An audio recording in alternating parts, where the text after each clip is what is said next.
Sir చెప్పండి sir. Sir మీరు చెప్తుంది నిజమేనా? నేను ఇప్పుడే వస్తున్నాను సార్. చాలా గొప్ప విషయం. నా మీద చాలా మంచి అభిప్రాయం ఉందండి. ఇలా జరుగుతుంది సడన్ గా ఇలాగా.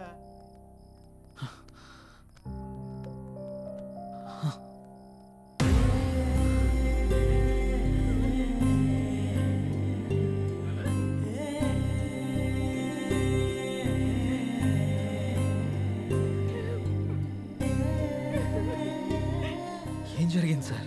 సూసైడ్ చేసుకున్నారు సిద్ధు. సూసైడా? ఎందుకు సార్? సినిమా రిలీజ్ అయిన రోజే హెచ్డి ప్రింట్ పైరసీ బయటకు వచ్చేసింది. ఇప్పటి వరకు కనీసం 50 లక్షల మంది డౌన్లోడ్ చేసుకుని ఉంటారు. ప్రింట్ బయటికి రావడంతో థియేటర్కి జనాలు రావడం మొత్తం తగ్గిపోయారు. రిలీజ్ అయిన 2వ రోజే మొత్తం కలెక్షన్స్ అన్ని పడిపోయాయి. పైగా అయోధ్య సినిమా కోసం ఆయన 200 కోట్లు అప్పు చేశారు సిద్ధు. అప్పుల వాళ్ళు ఫోన్ల పైన ఫోన్లు చేశారు. అప్పులు ఎలా తీర్చాలో తెలియక, సినిమా పరిస్థితి ఏంటో అర్థం కాక ఆయన సూసైడ్ చేసుకున్నారు.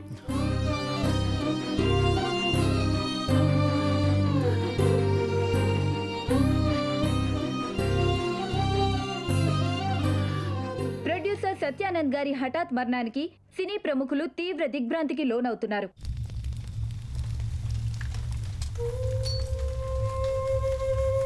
మనం పోయినా మన సినిమా ఎప్పుడూ బ్రతికే ఉండాలి. నా ఊపిరి ఉన్నంత వరకు సినిమాలు తీస్తూనే ఉంటాను, సినిమాలు తీస్తూనే పోతాను.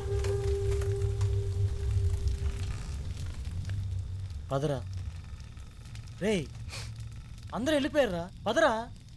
అంత మంచి మనిషి ఇంత సడన్గా చనిపోవడం ఏంట్రా? సినిమా మంచి హిట్ అయింది, అంతా బాగానే ఉంది అనుకునే టైంలో అసలు ఈ పైరసీ ఏంట్రా? అసలు ఆ సినిమా బయటికి రాకపోయింటే ఆయనకి డబ్బులు వచ్చేవి, ఆయన బతికేవాడు కదరా. అంతేరా, మార్నింగ్ రిలీజ్ అయిన సినిమాని మధ్యాహ్నం లోపల పైరసీ చేస్తున్నారా? ఈ ఒక్క సినిమానే కాదురా, ఇంతకు ముందు అత్తారింటికి దారి, గీతా గోవిందం, టాక్సీ వాళ్ళ, ఇలా ఒకటేంటి రిలీజ్ అయిన ప్రతి సినిమాని పైరసీ చేస్తున్నారు. చెప్తాను. చూసేవాళ్ళు చేసేవాళ్ళు అందరూ బాగానే ఉన్నారు, కానీ తీసేవాళ్ళు ఇలా అయిపోతున్నారు. ఇన్ని రోజులు నాకు ఏదో చేయాలన్న వెళుతుండేది, కానీ ఇప్పుడు నాకేం చేయాలో క్లారిటీ వచ్చింది. దీని వెనకాలన్న ఏ ఒక్క నా కొడుకుని వదిలిపెట్టేదే లేదు.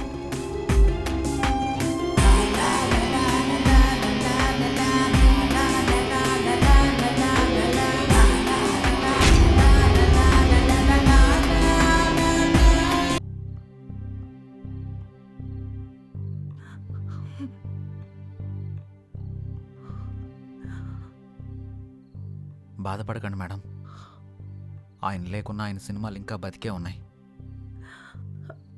మా ఆయన చిన్నప్పటి నుండి నాకు బాగా తెలుసు. 10 ఏళ్ల వయసున్నప్పుడు సినిమా మీద అభిమానంతో థియేటర్లో సినిమా టికెట్లు ఇచ్చే పని చేసేవారు. ప్రతిరోజు సినిమా చూడొచ్చు అని. ఆయన తీసిన మొదటి సినిమా ఫ్లాప్ అయ్యాక మనకి సినిమాలు కలిసి రావు అని నేనెంత చెప్పినా వినకుండా ఉన్నదంతా అమ్మేసి 2వ సినిమా తీసి సక్సెస్ అయ్యారు. 350 కోట్లతో సినిమా తీస్తాను అన్నప్పుడు ఎందుకండి రిస్క్ అని అడిగాను. కథ నచ్చింది, ఖచ్చితంగా ఆడొద్దని అప్పు చేసి మరీ తీశారు. రిలీజ్కి ముందు టెన్షన్ పడుతుంటే ఎందుకు తీయడం, ఎందుకు ఇలా టెన్షన్ పడటం అని అడిగాను. సినిమా తీయడం ఒక అదృష్టం, అది అందరికీ రాదు. అందులో ఉన్న ఆనందం చేసేవాడికి మాత్రమే తెలుస్తుంది అని అనేవారు.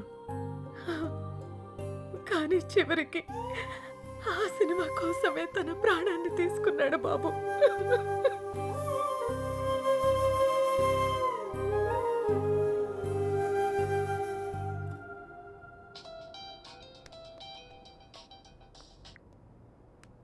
హలో చెప్పరా. ఆ సైబర్ టీం వాళ్ళ కాంటాక్ట్ దొరికింది, వాళ్ళకి కాల్ చేశాను. రేపు మార్నింగ్ అపాయింట్మెంట్ ఇచ్చారు. సరే, రేపు వెళ్ళి కలుద్దాం. సార్, నా పేరు సిద్ధు, నేను హెచ్ఎంటీవీలో జర్నలిస్ట్ని. వీళ్ళు నా టీం. మొన్న అయోధ్య సినిమా పైరసీ అయి ప్రొడ్యూసర్ సత్యానంద్ గారు చనిపోయిన విషయం మీకు తెలిసే ఉంటుంది. నాకు ఈ పైరసీ గురించి కొంచెం ఇన్ఫర్మేషన్ కావాలి సార్. ఓకే, చెప్పండి. అసలు ఈ పైరసీ ఎలా జరుగుతుంది సార్? ఈ పైరసీ అనేది పెద్ద మాఫియా. ఇది చాలా రకాలుగా జరుగుతుంది. ఈ థియేటర్స్తో లింకులు పెట్టుకొని వాళ్ళు థియేటర్లో రికార్డ్ చేసి దాన్ని వెబ్సైట్లో అప్లోడ్ చేస్తారు. కానీ ఇప్పుడు కొత్త టెక్నాలజీ వాడుతున్నారు. శాటిలైట్ ద్వారా వచ్చే కోడ్ని హ్యాక్ చేసి ఒరిజినల్ ప్రింట్ని బయటకు తీస్తున్నారు. ఆ తర్వాత ఆ మూవీని సైట్స్లో అప్లోడ్ చేస్తున్నారు. ఐపీ అడ్రస్ని ట్రేస్ చేసి ఆ అప్లోడ్ చేసిన సైట్ని బ్లాక్ చేయలేమా? బ్లాక్ చేయొచ్చు, కానీ ఇది బ్లాక్ చేసిన క్షణంలోనే వేరే డొమైన్ని యాక్టివేట్ చేస్తున్నారు. దీనివల్ల వాళ్ళకేంటి లాభం? లక్షల్లో సంపాదిస్తారు. ఎలా సార్? ఆ సైట్కి వచ్చే అడ్వర్టైజ్మెంట్స్ ద్వారా, వ్యూస్ ద్వారా, డౌన్లోడింగ్స్ ద్వారా సంపాదిస్తారు. వాళ్ళు తలుచుకుంటే మనిషి నీడను కూడా దొంగిలిస్తారు. దీన్ని కంట్రోల్ చేయలేమా? మేము ఎన్ని క్రైమ్స్ కంట్రోల్ చేసినా ఈ పైరసీని మాత్రం పూర్తిగా కంట్రోల్ చేయలేకపోతున్నాం. ఇది సిస్టమ్కి పట్టిన వైరస్ లాగా, బాడీలో వచ్చిన ఇన్ఫెక్షన్ లాగా విచ్చలవిడిగా పాకిపోతుంది. దీనికి స్టార్టింగ్ ఎక్కడో ఎండింగ్ ఎక్కడో కూడా అర్థం కావట్లేదు. ఒక సైట్ బ్లాక్ చేస్తే ఇంకొకటి, ఒక చోట పట్టుకుంటే ఇంకో చోట, ఇలా ఎక్కడ పడితే ఎక్కడ, ఎలా పడితే అలా పైరసీ చేసేసి కష్టపడి సినిమా చేసే వాళ్ళ లైఫ్ని స్పాయిల్ చేసేస్తున్నారు. ఇది ఆగాలంటే కొంచెం టైం పడుతుంది. ఓకే సార్, ఏదైనా అవసరం పడితే మిమ్మల్ని కలవచ్చా? Sure, any time. Thank you sir. Bye sir. Bye. Sir మేమిద్దరం కలిసి షాపింగ్కి వెళ్ళి వచ్చే లోపల బండి రే అంత ఎక్స్పీరియన్స్ ఉన్న వాళ్ళే ఆపలేపారు, మనం ఎలా ఆపుతాంరా? సంకల్పంతో. రావణాసురుడు సీతను ఎత్తికెళ్ళిపోయాక సీత పోతే పోయిందని రాముడు ఊరుకున్నాడా? హనుమంతుడి సాయంతో రావణాసురుడిని చంపి మరీ సీతను తెచ్చుకున్నాడు. అంటే ఇప్పుడు నువ్వు రాముడు, ఆయన హనుమంతుడా? ఏదైనా కావచ్చు, యుద్ధం మొదలు పెట్టాక ముందుకెళ్లాల్సిందే. ఒక పని చేద్దామా? ఏంటి? పైరసీ ఎలా ఆపాలి అని నా ఇన్స్టాలో పోస్ట్ చేస్తే ఎవరైనా మంచి ఐడియా ఇస్తారేమో. వాళ్ళకంత టాలెంట్ ఉంటే నిన్నెందుకు ఫాలో అవుతారు? ఆపుతావా? నా ఫాలోవర్స్ లో 2000 పైగా డాక్టర్స్, 20,000 పైగా ఇంజనీర్స్, 30,000 పైగా ఎంప్లాయీస్ ఉన్నారు తెలుసా? అబ్బో, పెద్ద కౌశల ఆర్మీ ఉందిగా. ఇప్పుడు అవన్నీ కాకుండా దీన్ని ఎలా ఆపాలో ఆలోచిద్దాం. ఓకే, నువ్వు ట్రై చెయ్యి. నీకేం హెల్ప్ కావాలన్నా నేను చేస్తా. Thank you. పదండి. ఇక నుంచి నీ పోస్టులతో జనాలను సాగొడతావుగా.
మంగళూరు వెళ్తే మనకి ఏదైనా క్లూ దొరకచ్చు.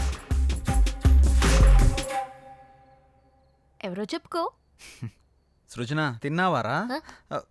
ఎవరా సృజన? ఉందిలే. నిన్ను ఎవరు లేరు, నేను ఊరుకునే అన్నాను. ఏంటి రూమ్లో రీసెర్చ్ సెంటర్ పెట్టినట్టున్నా? జస్ట్ ఇన్ఫర్మేషన్ కోసం పెట్టా. అది సరే గాని నీ 4 రోజుల డేట్స్ నాకు కావాలి. మా సిస్టర్కి పెళ్లి సెట్ అయింది. వారం రోజుల్లో పెళ్లి. మన వాళ్ళందరికీ చెప్పాను, అందరూ వస్తున్నారు. నువ్వు కూడా రావాలి. దొరసాని ఆర్డర్ వేశాక దొరగారు రాకుండా ఎలా ఉంటారు?